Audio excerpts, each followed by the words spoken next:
Hawaii Garungwe Dono Ronungwe. Te tunu wadado Aguegu Yeti Sota Gurnha Nairona da Hedston Ganiguri or Radi Hawakwe.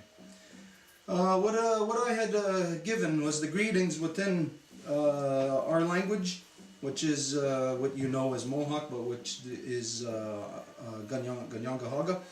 And as always, we have to begin by starting off identifying who we are. And this is of the utmost importance for every male, that every male must identify who he is. And as we are a matrilineal society, that what I identify is that I identify the name that my mother has given me, Gazit Danzario, which is, it translates into meaning pretty bird, and that my mother was Gahawinuji. While she was alive in this world, she carried the sacred title of Wolf Clan Mother into the Longhouse. And from there we gave our greetings to all our ancestors who carried the good mind. We gave our greetings we begin with Sky Woman. We thank Sky Woman as it is she who has given us spirit. Then we give our thanks to our grandmother Moon, as it is she who is the beating heart of our Mother Earth, she who gives us blood. And then we give our thanks to our Mother Earth, as she is the mother of us all. It is she who gives us body. So we find that within the greetings that we have first the spirit. When you are talking about sovereignty, I understand completely what you are talking about, but we understand that we're using the word sovereignty, that is coming from the English language. It comes from the sovereign, and what it means basically to be sovereign is that you must be a military power. And so what we must look at is not sovereignty, because if we have sovereignty, we will always be a slave to those who brought war to us. Because when they brought the cancer of war to us, what we were, our identity, is we were all people of love, people of peace. We were all sisters and brothers. But when the British Empire brought the cancer around the world, and they poisoned the minds of our children with false educations, and now our children are using that false education and they're using that language. So what we must use, or what the proper concept, I would say, that I think that you were trying to identify, is not sovereignty, it is identity. And identity, to truly be within our identity, means not to dysfunction within any of the structures that the non-native has brought to us, but to stay within our identity and to continue functioning, and that will be truly that word of which you utilize, sovereignty. The only way to have that is to stand within our identity. And to stand within our identity means, again, that we never utilize any of the cancers that they brought to us. Now this is maybe a hard thing to carry out today, you know. Hey, how do we not use any of the cancers? We're using the cancers right now in our communication. But when we know that we here are unwilling participants in this process, that we are not coming into this process with the destruction has been brought upon us, and just like if you got bit by a rattlesnake, the venom, the antidote for the rattlesnake bite is actually the rattlesnake venom. So we know that we have been victimized here of the war mentality of the non-native society. And so we know that we had an original identity. And this is what we must function under. We are looking for ways to attain our rights. No. Because when we look for ways to attain our rights, we are looking for the rights that they are saying that we can have. When we are within our identity and exercising it, then we'll understand something, that we, as humans, we do not have rights. We do not have human rights. There is no human on this planet that has human rights, especially at this moment, because to have human rights, you must be a human. And there are 7 billion people on this planet who are dysfunctioning and acting under subhuman identity, that they cannot be identified as human. So they do not have access to the human rights. Who has human rights, or what has human rights, is the trees, is the water, the land, our mother. Everything in this world that is our responsibility, which is absolutely everything. We are here as caretakers in this world. So it is everything else that we must grant human rights to. We do not have that luxury. We are not people of democracy. People of democracy, by nature, by anyone that participates in democracy, they're dysfunctioning under a self-inflicted state of schizophrenia, because that's what democracy does to the people. The first thing it does is it divides them. It divides you into first, depending on where you are, either 1 or 2 parties or 3 parties or more, and then those parties are divided by special interests, by lobbying and this and that. So if you consider that a government is supposed to be the collective thinking process of the people. So now imagine yourself, there's only one of you inside of you. So why would you have a debate with yourself about what you want to have for dinner tonight? You know, there's no debate on that. So why do we, as individuals, know that we are, we don't have a schizophrenic mentality, we're functioning properly, but why, when we get on the collective level, that all of a sudden we turn schizophrenic? And just like, and this is what democracy does, but just like a schizophrenic person, think of this. Who or what identity in the schizophrenic mind is going to be in control at any given moment? The identity that is going to be in control is going to be the most brutal. Is going to be the one that will step over its own mother, the one that will kill its own brother, the one that does not care about the consequences of their actions. That's the identity that is in control of the schizophrenic mind. Because the identity in the schizophrenic mind of, say, like the good passive person, well, they're getting beat up in there because that brutal one wants to be in charge. And this is, as we know, this is exactly what we see in the world, and this is exactly why our people have to stop referring to democracy. We have to stop referring to the cancer that came here like as if this is the solution to us, for us, when the solution for us is not democracy. It's not the solution for anyone. When we consider, no matter what your concept or your perception of democracy is in this world, let's go back to the people who actually baked this cake, and let's see what the ingredients are to that. Well, you know, the people who created that democracy, they were based on slavery. Their women were slaves. Their women were not citizens. Their women were just considered nothing more than baby factories to bring their soldiers into this world. They were thieves. They were corrupt. Now that's what democracy is. What they would do in their democracy is, everybody knows this is the non-native history. I'm not creating this. It's there for anybody to know. They would go and sack the town next to them.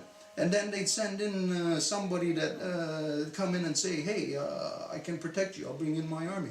This is how the mafia was created. That's democracy. That's the mafia. Democracy is the mafia.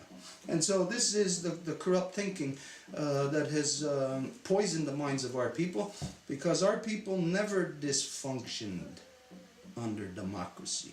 Our people would never have been that stupid to sit and vote on something, because if we did that in the public arena, then automatically we are creating enemies amongst ourselves. We are creating people within ourselves that we must fight against.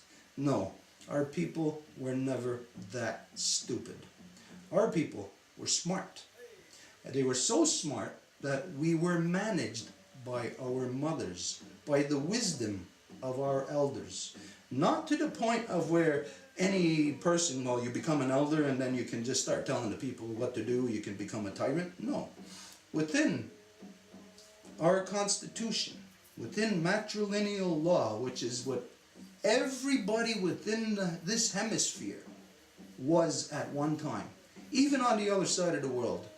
At one time, thousands of years ago, they were matrilineal also. They had clans also. They lived by the cycles of the moon. They functioned by those cycles. They lived by the light of day. But now, they are all disrupted, and they live by the darkness, in the darkness of night. Because this is where the corruption takes place. This is the world that they have created. And so, in this world, we see that in order for us to remain human, that we cannot stay connected to the things, the corruption.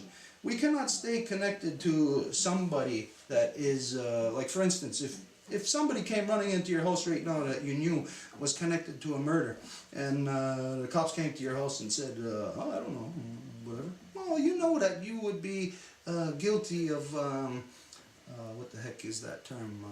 Aiding and abetting. You'd be guilty by association. Well, you know what? The native people are putting on a very good show. And this is what our people have become. They have become powwow. They're putting on a good show. They put on this show that we're fighting for the land, we're fighting for this, we're fighting for the water, when reality, everything that they say that they are doing when they're fighting, they are going into the white man's court to submit to the white man's laws. The moment that you go into that court, you are subjecting yourself to chaos. You're basically identifying, you're justifying the last 500 years of genocide upon our peoples, upon the earth, by first recognizing their illegal pirate courts. So this is where we identify that to stay within our identity, it is a very tough thing, because most of our people today don't know how to stay in our identity because they were not raised in our identity. They were not taught our identity from the time that they were children. They were not brought up in the ceremonies. They don't even sing our own songs anymore. They're dancing to somebody else's poison. And they're dancing to that poison in the night where that poison works. Well, again, we're no longer living by the day. We don't live by that daylight. We are outside of the natural cycles now. So, what we have to do is to return the knowledge to our people of the natural cycles, of our grandmother moon, of our mother earth, to show and to connect once again that how our people, the original peoples here of Turtle Island, were truly multi-dimensional beings. We had to live in multi-dimensions because the decisions that we made was not to destroy. Those are big decisions, because right now, anybody listening, you might think that, well, maybe you want that new Cadillac Escalade. And to get that new Cadillac Escalade, you know what you got to do? You got to go out and chop down the trees. You got to go out and dig up the earth. You got to destroy. So, because our people have been so poisoned in their minds that the knowledge is not there anymore as to even know what we are doing, that there are the consequences to our actions. I'll put forward this question to anybody that's listening right now. We can think all the goodness that we want. It does not matter one bit, because our bodies are under control of something else, not our own intellect. Our intellect has been stolen. Our intellect has been replaced with a program, a false man-made program, and it is a cancer. Because that false man-made program of religion is what brings us to the stage today of where people who are pursuing their personal happiness, exercising their democratic rights, are sending rockets right now off of our Mother Earth that are ripping the sky apart, that are tearing holes into our Mother Earth's atmosphere. Now picture this, imagine, in your body, think of your skin as being, the outer skin as being the outer atmosphere of your body. And now think, all of a sudden, if something came ripping out of the inside of you, tearing your skin, that would be a serious problem. You know, that would be very serious. You would want to deal with that, you know, because, hey, it could probably kill you. This is what humans are doing right now currently. Not only just, say, sending rockets to rip holes in the sky, but humans are creating, or not creating, I mean, they are extending the colonization process that began not just 500 years ago, thousands of years ago. The colonization of the human mind. This is what has been colonized. Not actual physical structures upon the land and what you do to the native people, because we could withstand the white people forever. They're going to come and go. They're going to be long gone and we will still be here. But what we have to deal with, or what we have to find solution for,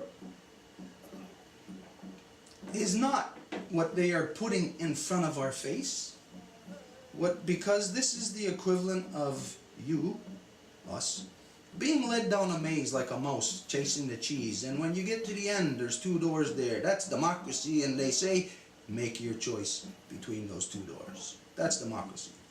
Now the solution there would not be to choose one of those 2 doors, because they go to the same place. It's the same corruption. The only solution there would be to back out of the maze. And the maze that we are in here is the colonization. The colonization of life. Colonizing meaning to destroy it. Now, the colonization process that came here to Turtle Island, let's say just 500 years ago, you know, well, imagine just in 500 years how much the destruction has exponentialized. Not just among the people, upon the land, upon all living things. Humans are cancer. They have brought cancer into the body. And now this cancer, because of this male-dominant thinking, is being extended off-world, off of our Mother Earth, right now to our grandmother Moon, which most of the people on the planet right now do not even know.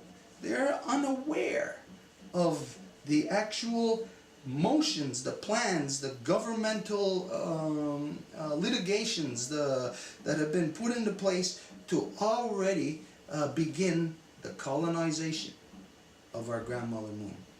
Now when we see what colonization has done here, just in the past 500 years, how could we be so stupid to allow such colonization to extend to our grandmother Moon? Now, right now, when I'm saying this, anybody might not know or understand really what I'm talking about, but I'll go over a quick rundown here as to that. In 2009, this is when we first became aware of the plans to colonize our grandmother Moon, the plans to mine what NASA has identified as the most potent energy source ever, helium-3, off of the far side of our grandmother Moon. They say that this helium-3, now here, anybody correct me if I'm wrong, I mean, I don't know everything, but helium-3, to the best of my recollection, it's either 1 kilogram or 10 kilograms, something like that, that will power a city the size of Houston, Texas for 1 year. This is what they are claiming. So imagine, if you know this, holy crap, you know, well, we don't have to have nuclear power plants anymore. We don't have to have coal-burning power plants. We can get helium-3 off of our grandmother Moon, and it's clean burning, and there's no pollution, and that's how we can power now all the cities that equal how many the sizes of Houston, Texas, and how many rural communities the size of to take up how many kilograms of helium-3 out of our grandmother Moon. You got to ask yourself, whatever it is that you are doing in life, if you are a radio host, talk show announcer, or if you're a bulldozer operator, or if you're a brain surgeon, how much percent of our grandmother Moon can be gone in order for you to still keep doing what you were doing properly. What is a satisfactory percentage of our grandmother moon to be gone? The answer to that is none. Not 1%. Not 0.00001%. The answer is none. No percent of our grandmother moon, because the moon is the beating heart of our Mother Earth. Now when we say this, you can say, well, hey, that sounds like a good story, you know, like that's mythology. No, at this time we cannot go into the complete moon teachings, but we do a moon teachings that is a comparative science moon teachings that utilizes non-native science to exemplify exactly what the creation story is of our grandmother moon, which the Kahnawake have known since the beginning of time. And all the original peoples have known this. Only the original peoples that have successfully had their identities changed, no longer remember our grandmother moon. They may be a little bit familiar with some of her cycles, you know, people who plant, everybody's familiar with those cycles. But to know precisely how all the lifeblood that you have in your body, the lifeblood that our Mother Earth has in her body, meaning all the waters, all the blood that flows through all the little bunny rabbits, through all the beautiful birds, through even the butterflies, all the blood that flows through all things flows through the beating heart of our Mother Earth first. The same way that the blood flows out of our heart, but then it goes to the furthest reaches of our body. And when it gets there, you know, what do you call that? What's the term here? It doesn't continue to carry the same potency as when the blood first pumps out of the main artery of your heart. Let's say that's 100%. Well, there's cells that need that blood, so as soon as you're coming out of the starting gate, some of the blood is diminishing the potency of it. So we find that there is actually different constitutions of water. We don't see blood and water as the same, because in the English language it tears everything apart, it destroys everything. But blood and water is the same. But we don't see it when we look into that poison creek that this company X just poisoned behind us. We see it as water, and they tell us it's water. No, that's blood. And you know what? When your blood is poison, that is a threat, a direct threat to your life. And that is a direct threat to your children's lives. What we are doing, and everybody in the world of democracy knows this, is what we are currently doing. For you, right now, if you are listening, if you're sitting in your penthouse apartment, which I know you probably won't be listening to the show, but wherever you are sitting, whatever you are doing, you know, all of us, we are all subject to the cycles of our Mother Earth. We are all subject to, if there is a poison in the air, we're all going to breathe it in. So that means we must all be exactly what the white blood cells are in the body. And this is what the original peoples are. We are the white blood cells. You know, that's quite a switch when you think of the white man and the red man, where the white man is actually the red blood cells. They go about their everyday business, you know, they don't care about stuff, they just go do whatever they want, they go and party, do whatever. But the white blood cells, we gotta go around and we gotta look for that bacteria, those foreign entities within the body. And we do not go and kill them. No. What we do is we absorb them. And how we absorb them is with love and truth. And the truth of creation is within the Goa, the great law of peace. And that truth tells us, shows us how all things in creation are created, and therefore all things in creation, as we are a part of that creation, are knowable, understandable. There is no great mystery. When you ask somebody and they say, well, that's part of the great mystery, you know what? It's only a mystery to them because they don't know. But when you know law, when you have identity of your ancestry, and you come from that unbroken bloodline, you know because you carry with you law. Law, not only in your knowledge, but in your blood. Law that flows in your veins. And you know that that law that flows in our veins first flows through our mother. But to get through our mother, it must first pump out of the heart. And that is where all of us, all of our blood, all of our waters, all pump through our grandmother moon. Now, like we said, anybody listening, you might think, that's a good story, whatever. We are effectively reaching through time and destroying our faces yet beneath the earth. Well, this would tell us something. Here it goes. In 2009, this is when we first became aware of the plans of what was not some private corporation, but the European Union, the United States, Russia, China, basically every country on earth have a treaty between them, amongst them, about the colonization of our grandmother moon. The United Nations is a very active part. They have a very active role in the colonization of our grandmother moon. Anyways, what happened, the chronology of events, 2009 we find this out. Okay, you know, we get in our longhouse, we bring this up, we talk about it, and we say, hey, what are we going to do? We got to do something about this. You know, so we identified that. At the time we said, I personally stopped doing the ceremonies for one whole cycle, for 1 year.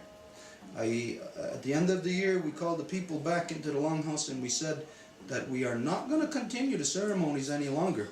It's hypocritical of us. Why would we give thanks inside of a building, or even if we're outside, for the tree out there that somebody is cutting down right now? Why would we be giving thanks for that, but allowing it to happen? That makes us hypocrites. So I said, we're not going to be hypocrites in our house. So we said then, if the people want to see or want to have the ceremonies back again, I personally said that I was not going to sing one more Astoagoa, one more Creator song. That I was not going to do that or sing the Sacred Sky Woman's Dance one more time unless the people agreed to work 100% in defense of our Mother Earth and to protect her from the imminent death that this democapitalism is inflicting upon her. Now that's one of the things that we didn't get into earlier, but about people thinking that they're in democracy. This is what, you know, like imagine if you go to an amusement park and you're thinking of your favorite ride, you want to get on the roller coaster, and somebody tells you, okay, here it is, but it's a little kiddie ride. Well, big deal, you're thinking that's the roller coaster, but it's not the proper thing. It's not the real thing, like we said, the way that our people no longer have the knowledge of the moon. So the people had agreed. We're going to move forward. We're gonna work to protect our Mother Earth. We had then identified in 2009. We put out to the world a statement that the current health condition of our Mother Earth as of the spring equinox 2009 had now reached emergency status. This is your mother. Your mother is in the emergency room dying, and there is not even any doctors attending, there are no nurses attending, and her children are not even coming to visit her. They do not care. They are actually part of her destruction. So from there we identified this, 2009. The current state of the health of our mother being emergency status meant we identified that every person on earth now, you do not have the time to go back to your jobs. You do not have the time to go back to your schools. You don't have time to go on vacation. We do not have time to continue the exact same behavior that has brought our Mother Earth to the brink of this destruction. If we continue it for 1 second longer, we're the ones shoving the knife into the heart of our mother. So from 2009, upon making this statement, then we started pushing out into the world about what is happening to our grandmother moon.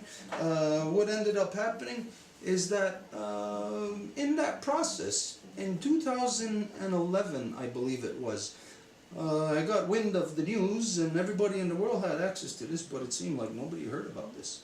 Even to this day, it seems like some people haven't heard about this. NASA put out a worldwide contest to all scientists, professors, universities around the world to develop a lunar excavator. And of course, everybody and their sister came out and wanted to develop a lunar excavator because colonization of the moon is the new economy. So, you know, you want to get in on the bottom floor so that you can rise to the top really fast. You know, this is where you invest $1 and you're going to be a billionaire tomorrow. This is the corruption of colonization. So anyways, when we found this out, okay, they're putting out this worldwide contest, then we started talking more to people about this. We started going out, speaking, giving conferences, and so on and so on. And then we hear, just I think it was the year later, in 2012, that somebody had now won this worldwide contest that NASA had put out to develop a lunar excavator. And surprisingly enough, the people who won comes from very close to my home.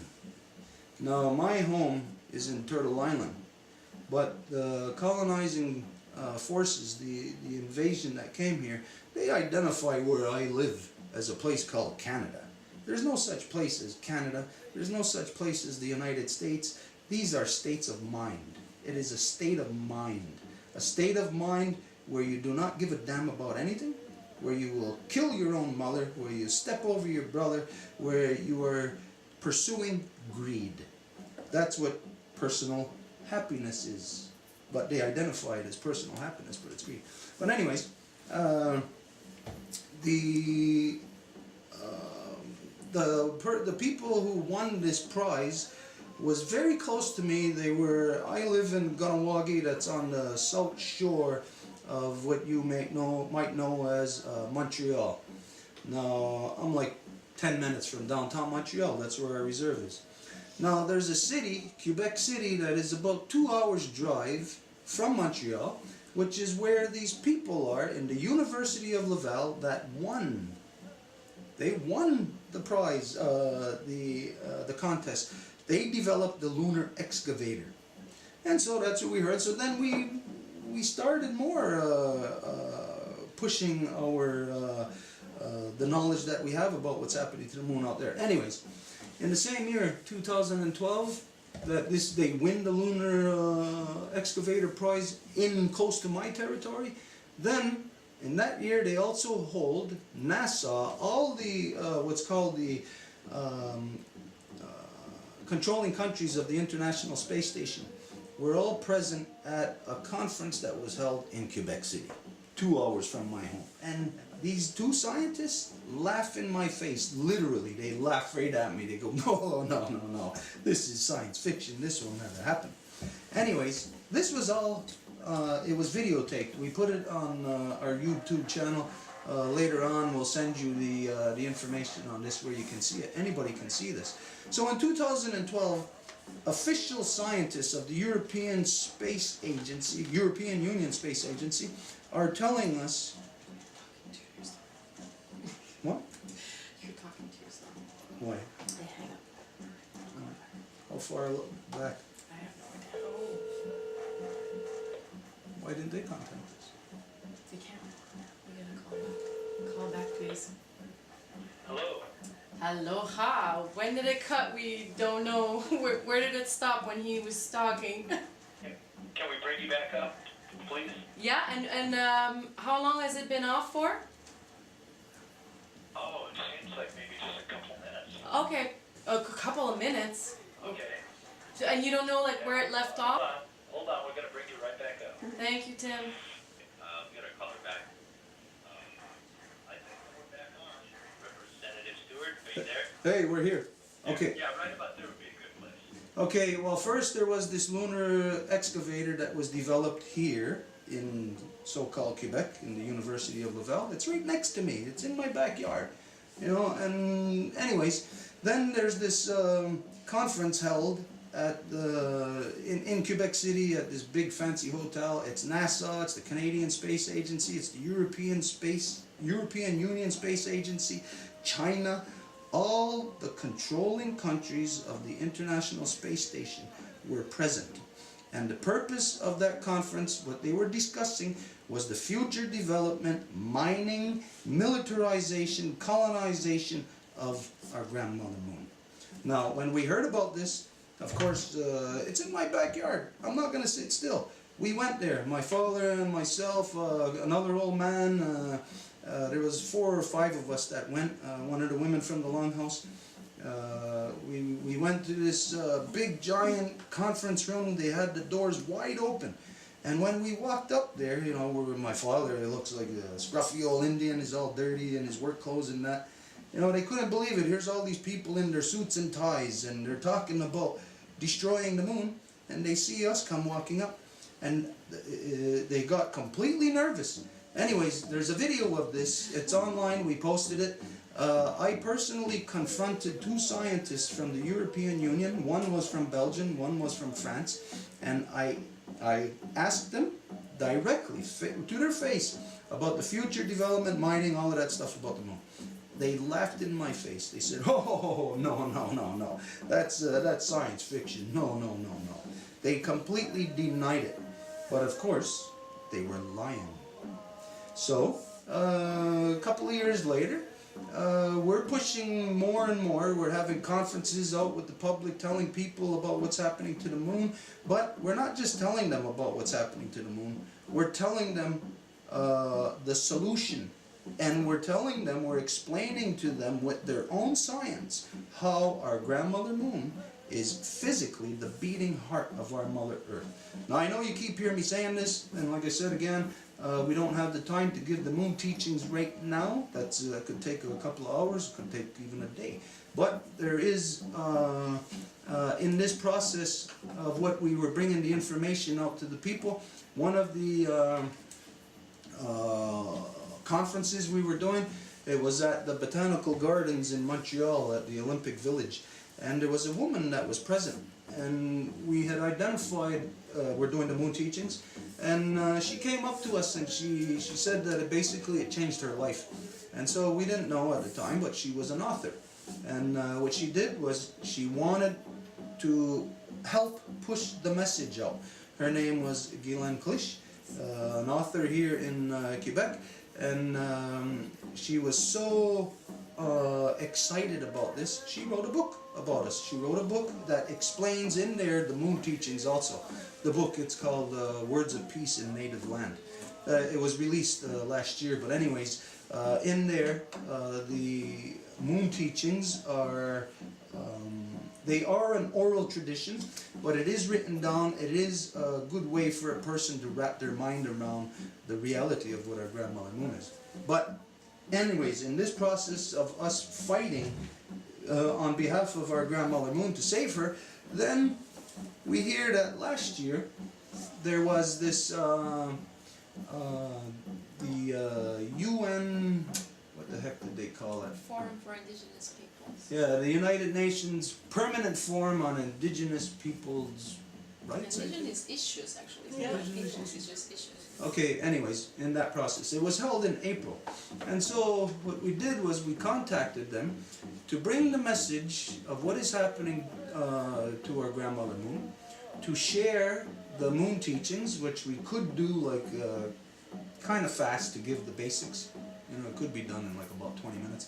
But we went to the United Nations to appeal to everyone on the planet to have the United Nations declare our grandmother moon to be a World Heritage Site, to keep the destruction of democapitalism off of her, not to allow the corporate pirates of this world of democracy to sail their new vessels off of the seas here on our Mother Earth and into the seas, the cosmic seas, and then to first go and rape our grandmother moon, which they are going to use her as a stepping stone to go and rape the rest of the body of Sky Woman.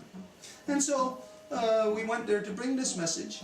The UN must declare our grandmother moon to be a World Heritage Site.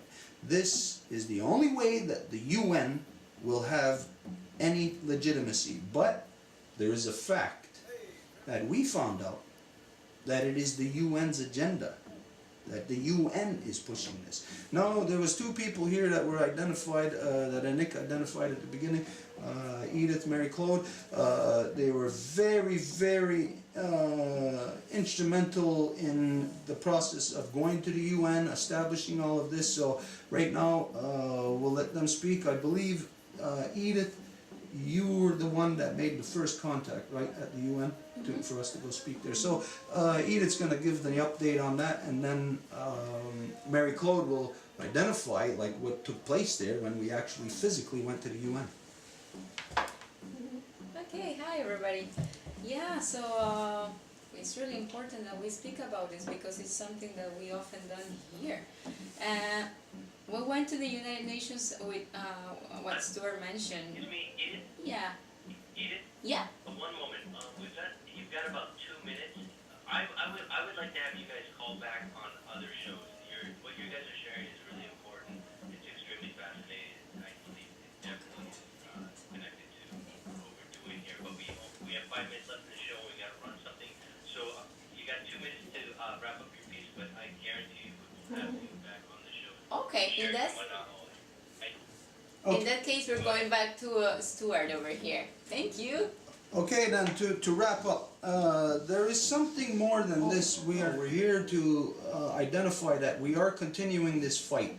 In April, there is going to be a worldwide event that we are initiating, and what it is, as we find today, the world of male dominance and democracy, that you have a world of fake news, which means that democracy, male dominance, has successfully destroyed human communication amongst each other. Where to this place in time now today, we no longer know what the truth is. That is basically because human communication under male dominant democracy has destroyed. Is destroyed. Now, in April, what we are going to do is we are pushing out the Matrilineal Authority of the Great Law of Peace to exemplify how communication amongst humans will be brought back. So in April, what we're going to do is we're giving a worldwide teachings of the moon teachings of our grandmother moon. But the way that matrilineal functions is that we're not just saying this and that it goes in one ear, out one ear. In order for anyone to participate, and hopefully maybe you will participate, in order for anyone to participate, they must officially receive the information. Which means that once you receive the information of what we are going to say to justify using non-native science, to justify our grandmother moon being the beating heart of our Mother Earth, you cannot disagree with that. You cannot just disagree. If you disagree, you have to identify why, and you have to not denounce, but discredit the information that we are putting forward. Now, we are not looking for somebody to, like an argument with anybody, but right now, at this state of the destruction of our Mother Earth, we are in the most crucial stage where her heart is about to give out. So this means that every person on the planet must act. We must utilize the blood of all the women. Utilize your moons. Utilize your moon ceremonies to bring back this knowledge of our grandmother moon. And through this process of official communication,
O ka poa e walu o ka ale manaka po oia no o ole kulua. O ke ia ka pela ana o ole kulua. O kina o la e u po la u a. O ke kahi manao o ole kulua oia ka po e lua o ku. Aloha, my name is Milana Asai. I am 13 years old.